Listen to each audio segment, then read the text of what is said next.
Good morning, good afternoon, good evening, folks. Michael Zuber, one rental at a time, back with the real estate entrepreneur, Omar Alfaro. How you doing, buddy? Good. What's up, Michael? What's up, everybody? Hey, man. So one of the things we're going to do probably for the next year, maybe the next 18 months, is the first video we are going to do is an update about your market, the high desert of Southern California. I'm going to wild ass guess that it is slowing down all over the place. Inventory up, days on market up, price drops. Just a messy, messy market, but maybe I'm wrong. No, it's you're not wrong at all. I don't want to say it's completely messy, Okay. because things are still happening. Sure. Remember, our price points are still the most affordable in all of California. So, No doubt. No doubt. same with your area in Fresno as well. So, what I'm seeing now, we did have an uptick to almost 1,100 homes. And I'm looking at the graph right now. Okay. And sure enough, 1,063 through the 30th of May. Okay. Right, so we are 7 days. Yeah. We're a week into June. Yeah. And from what I have, this is the other thing. I have a relationship with one of our photographers, right? Sure. So she tells me what's going on, what's happening. And she posts all the time about all new coming soons. Well, there's probably she told me there's another 40 to 50 houses from the time this came out to 2 days ago. Wow. So that's just her taking a listing or taking the photos of these listings. So that's another thing. It's like, okay, if we have another 50 properties from one source. Yeah, exactly. One source. One. Okay. Yeah, one. Not the other photographers. And then maybe they don't post on social media for us to even know. We are going to be at 1,150. I'm saying we're going to be at 100 houses more than this, probably in the next 2-3 weeks. Wow. So I think there's a couple of things I want to just level set because everybody's hearing this. They may not have context. First and foremost, 3 or 4 months ago, inventory was sub 500. Exactly. Sub 500. Yep. Okay. 450, 400. And it was there. It was there for at least a year. It was just always there, right? Yep. Houses selling in hours. Yes. Yeah.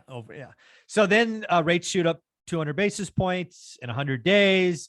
Buyers get dequalified because they can't afford it. We have cancellations left, right, and center. Now we have FOMO from sellers.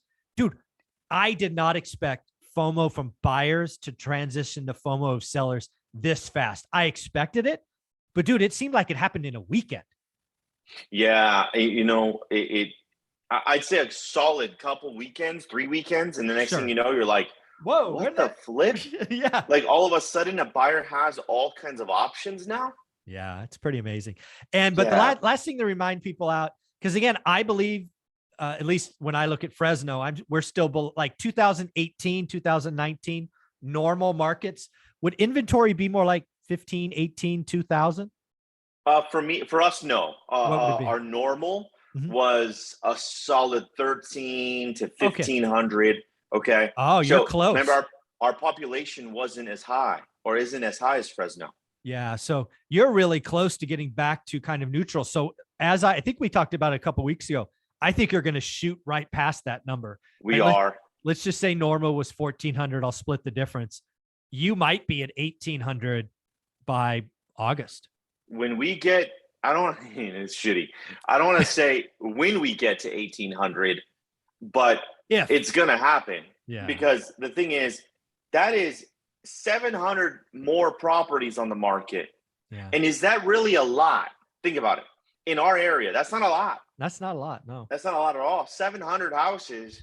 Yeah. I mean, that means it would, it's going to surpass what we were at prior to, 2020, 2019. I think at the peak with 2018, 2019, not the peak of the market, but before COVID. Inventory. Yeah. Inventory was solid and healthy. Now, what got you to sell property back then isn't going to be able to sell a property now.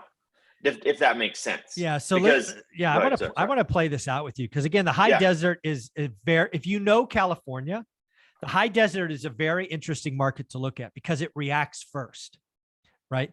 Looking at the high desert is like looking into the future for other markets, in my opinion, right? So inventory, we've already established, will likely exceed, I'll call it 2018, a normal market, probably by the end of summer. That's what I'm calling. Right. Okay. Me too. End of summer.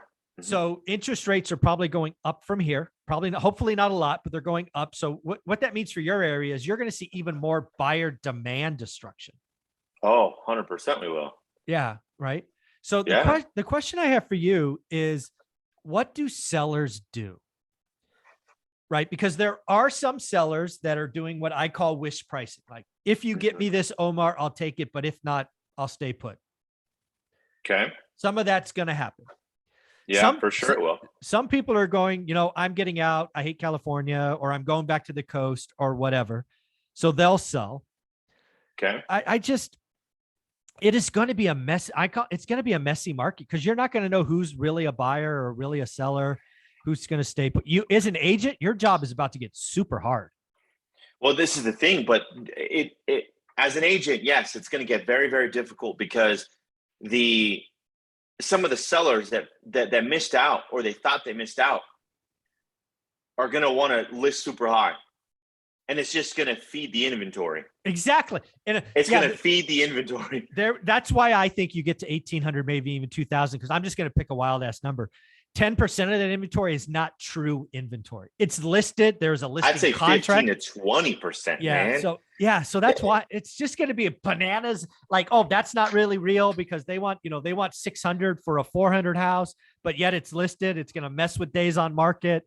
It's just messy. It's going to add so much unrealistic numbers that we can't really gauge. Like, sure, it says our days on market is now 28 days, 33 days, depending on the price point, 40 days, even myself included as a flipper. Yeah. I'm like, why don't I have an offer in 2 days? Yeah. Why don't I have her in a fucking week? Why don't I have an offer in a week and a half? And I'm sitting here like, okay, what's going on? And then not that I'm buying into it, but it's like, okay, I'm going to do something against the grain that nobody else is doing to sell my inventory, because that's what it is. That's what you have to do in 1,500 houses here coming soon. Yeah. So let's play this out again. One thing we did years ago is 18 months ago, I think we said it's the best environment to flip. Not the case anymore. You really, got to be really hard. You got to be so perfect on the ARV, and your ARV can't be fluffed like every other wholesaler is telling you. Yeah. I want to tell people, like, again, this is very much high desert. I think the high desert is the future of California. So, right, if you're in other markets, pay attention. Like, I think 2 weeks ago, we were talking about, if you're going to flip below the median, I actually might run my numbers entirely different. I actually might run my numbers as long-term buy and holds, meaning you have to hold, basically set up my numbers and my debt structure where I could hold for 2 years. Because again, I don't think I'd be fighting the inventory today. Right. I don't want to flip unless I got like a smoking. I don't think I would flip it. Let's just say it. I don't think I would flip in this market. I would take it out. I would set up my debt structure so I can hold. And when the market got better, which it always does, is it 4? Is it 5? Is it 8 years from now? I don't know.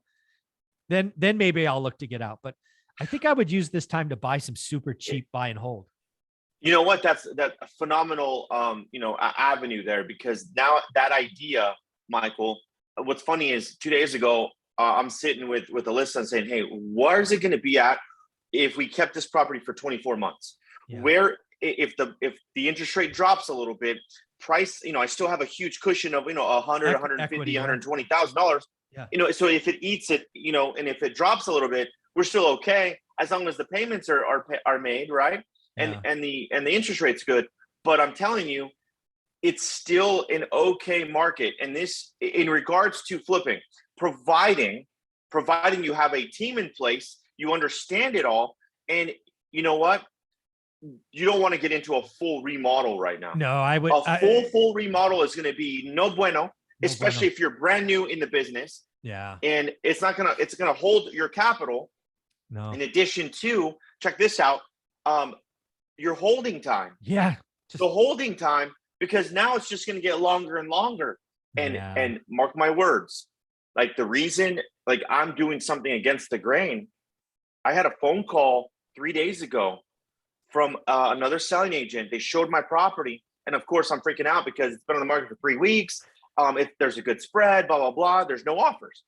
He said that he's considering my house versus another one with the pool. And I said, okay, well, in my brain, I'm like, what can I do to create this agent to make the offer and to convince his buyer of doing so? I said, bring me a full price offer and I'll sweeten the pot. I'll give you $5,000 in credit for your buyer. You can give $3,000 to your buyer and you can keep $2,000 so you can make some extra money, Mr. Agent. What happened? I got 95% of his ability to go convince his buyer. We're in escrow as of yesterday. Nice. Because of that. Why? So if I'm making $70,000, $80,000 on a flip, so now I'm making $5,000 less, but I'm getting rid of the inventory. Yeah. Again, that is what you're doing. Absolutely. So what I would tell people, again, you're a team, you have professionals, you do dozens of transactions a year. I would tell the average flipper, if again, most flippers in the high desert, I would not flip anything today. Ooh, that's strong. This is all changing so fast. I would only buy stuff at price points that I can hold with debt structure for 2 or 3 years. I don't want to compete into a market where inventory is going to be up 50%. I don't want to compete in a market where the buyer pool is so small, they've got 17 things to select from. I frankly don't want to be the guy that has to bend over and do all these things. I just want to hold it. Rentals are still great. I want to hold it. And all I would be doing today in the high desert, again, not you, because you got a team and all this, is I'd be stacking inventory, because 2, 3, 4 years from now, I have all this inventory. I could either refi if rates go down, or I could sell off in the future. Today, I'm going to call it right now, I would not flip in the high desert. And to play it forward, again, the future, I think Fresno generally is like 90 days. Fourth. Yeah, 90 days to 5 months behind the high desert, right? High desert moves first. So what I'm saying is maybe by November or December, if my inventory explodes, I wouldn't flip in Fresno. So I think it's coming to lots of markets. Michael, that's a bold statement, a bold prediction, a bold opinion on not flipping in this area. Stack inventory, debt structure. Let's go. Okay. So now two-prong, double-edged sword or whatever you want to call it. Yeah. If you're going to create that debt structure, it may not, it's going to be an alligator. You're only making $200, $300 in positive cash flow. So my question to you is, like Norris Drive, your first property, the alligator, at this point, if the debt structure is a little bit higher because you're paying more for the non-QM stuff, because maybe we're maxed out on the 10 loans personally. Yeah. Would you still do it at $300 in positive cash flow? Yeah. So $300 would be kind of my minimum. Minimum, right? If I could get $300 minimum, and again, these are dialed in properties at this point, right? Because I would go in and make them up. So hopefully I get 2 or 3 years of really low maintenance, if anything. Okay. Right. So that's what I'm playing on, right? I fix it up always day one. It's part of my calculations, what I call make ready. And I'm just going to hold this thing for 24 to 36 months. Okay. Because dude, what I see coming Tell me. is a wave of inventory, and nobody's going to know what is real inventory versus wish pricing. Buyers are going to the headlines are about to get so negative. But you thought buyers were picky now. Wait for buyers in 90 days. I don't want to play in that market. I don't want to play. And by the way, sellers, I'm going to get better deals. If I can create $300 cash flow with non-QM debt. Oh my gosh, forget about it. Let's go. Yeah. Because again, I could refi later and be all good. Yeah. I mean, granted, we have the $10,000, cost to do this non-QM, but at least you have the asset that you could write off for 2-3 years and ride that wave. And then it gets back down to 4%, 3.5%, refinance, pull out all your money, and you still have the debt, or you still have the asset. Or you go from 1,100 or 1066 or whatever it was to 2,000 or 1,800 back to 1,400 in January. You're like, okay, more stable. The banana market is over. People are starting to get out again. Then you list 1 or 2. You don't have to hold them all forever. But again, bold call. Most people I wouldn't flip in the high desert. And in Fresno, this could mean 4 or 5 months. And again, buy better. Use the seller motivation to buy better, buy great deals only. That's it. And that's literally what we talked about. Buying great deals, not even good deals. If a great deal comes there and it's owner finance, it's sub 2, buy it. Done. Stack And then hold it. inventory. Okay. This is stacking inventory time for me, folks. And again, residential, then you get 1031 into commercial. It's so cyclical. What is coming is just a wave of inventory. Buyers are it's supply destruction, demand destruction. It's just a messy market. So again, Omar, I love talking to you about this stuff. Where can people find you if they're looking to buy, add some inventory, join an amazing team? Guys, follow me on IG at Omar_Alfaro or my website, OmarAlfaro.com, and click the links, join the team. Things are coming, so we're ready. Awesome. Thanks, buddy.